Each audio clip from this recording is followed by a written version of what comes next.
पहले एकदम दिनों गोर छूता था जब नया नया आया, फिर बाद में कोहनी तक आ गया, बात का नहीं बोला।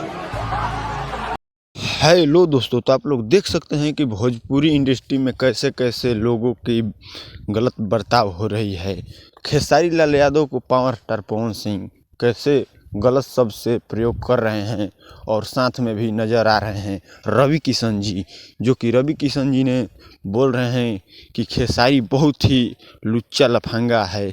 और पावर स्टार पवन सिंह ललन के स्टेज शो में बोल रहे थे कि कभी उनसे मिलूंगा नहीं तो बहुत बढ़िया रहेगा, लेकिन खेसारी लाल यादव के बिना पावर स्टार पवन सिंह को कहाँ बनने वाला। तो आप लोग क्या कहना चाहते हैं, कमेंट बॉक्स में अपना राय बतलाइए, और चैनल पर नहीं तो चैनल को सब्सक्राइब कर लीजिए।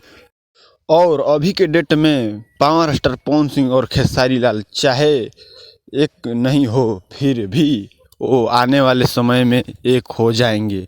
अभी के डेट में रवि किशन जी चिन्हा रहे हैं, बहुत लोग चिन्हा रहे हैं कि अलग हो चुके हैं। तो आप लोग का क्या राय है, कमेंट बॉक्स में बतलाइए।